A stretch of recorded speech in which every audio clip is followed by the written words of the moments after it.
નમસ્કાર મિત્રો, જે લોકોએ મારી ચેનલને સબસ્ક્રાઇબ કરી છે અને જેમને સબસ્ક્રાઇબ નથી કરી પરંતુ મારા વિડીયો જોવે છે, કોમેન્ટ કરે છે, લાઇક કરે છે, શેર કરે છે, એ દરેકનો ખૂબ ખૂબ ધન્યવાદ।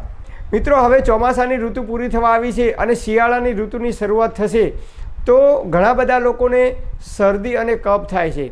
તો ઘણા લોકોને બે ઋતુનું મિલન થાય ત્યારે કફ થવાની શરૂઆત થઈ જાય છે અને એવો કફ થાય છે કે ગમે તેવી એલોપેથિક દવા લેવા છતાં કે ઔષધિઓનો ઉપયોગ કરવા છતાં પણ એ કફ દૂર થતો નથી। આજે હું તમને જે ટ્રીક બતાવું છું એની અંદર તમારા શરીરમાં ગમે તેવો કફ થઈ ગયો છે તો એને ઓગાળી નાખવાની એની અંદર તાકાત રહેલી છે।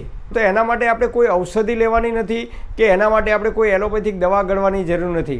તો એના માટે આપણે સૌથી પહેલાં કરવાનું તો એક દેશી આખું મીઠું આવે છે, જે આખું મીઠું આવે છે એ આખું મીઠું લાવવાનું અને એને એક કપડાની અંદર પોટલી બાંધી દેવાની અને ગેસ ઉપર તવી મૂકી અને એ મીઠાને ગરમ કરવાનું। સૌથી પહેલાં તમારે છાતી ઉપર વિક્સ અથવા નીલગરીનું તેલ લગાવી દેવાનું અને પછી એ જે પોટલી છે મીઠું ગરમ કરેલી એ પોટલી એક રૂમાલ મૂકી કપડું મૂકી અને પછી એના ઉપર આપણે છાતી ઉપર શેક કરવાનો, ગળાની અંદર શેક કરવાનો। તમારા જો નાક બંધ થઈ જતા હોય તો નાક ઉપર પણ તમે ધીમે ધીમે શેક કરી શકો છો।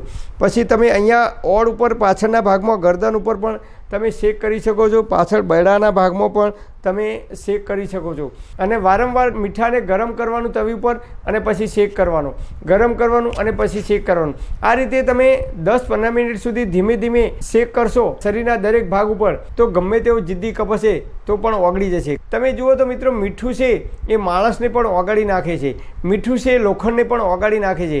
એટલે આપણા શરીરમાં જિદ્દી કફ હશે તે કફને પણ ઓગાળી નાખવાની મીઠાની અંદર તાકાત રહેલી છે। અને બીજું, તમને જો બીપીની તકલીફ ના હોય તો મીઠાનો એક નાનો ટુકડો લઈ અને મોઢામાં મૂકી અને રાત્રે સૂઈ જવાનું તો એ લાળ સાથે ધીમે ધીમે શરીરમાં ઉતરશે તો આપણા શરીરમાં જે કંઈ કફ જમા થયો છે એ બધો જ કફ ધીમે ધીમે ઓગળી જશે। તો આ રીતે તમે જો મીઠાનો પ્રયોગ કરશો તો એનાથી કોઈ આડઅસર નથી। હા, જે લોકોને બીપીની તકલીફ હોય એ લોકોએ મોઢાની અંદર મીઠું મૂકવાનું નથી, બાકી નાના બાળકોને, વૃદ્ધોને, દરેકને તમે ધીમે ધીમે કપડું મૂકી મીઠું ગરમ કરી અને શેક કરશો તો ગમે તેવો જિદ્દી કફ હશે તો પણ એ ઓગળી જશે અને નીકળી જશે। આયુર્વેદની અંદર જે બતાવ્યો છે ચરક ઋષિ એ પ્રયોગ હું તમને બતાવું છું તો એ પ્રયોગ પણ તમે કરી શકો છો।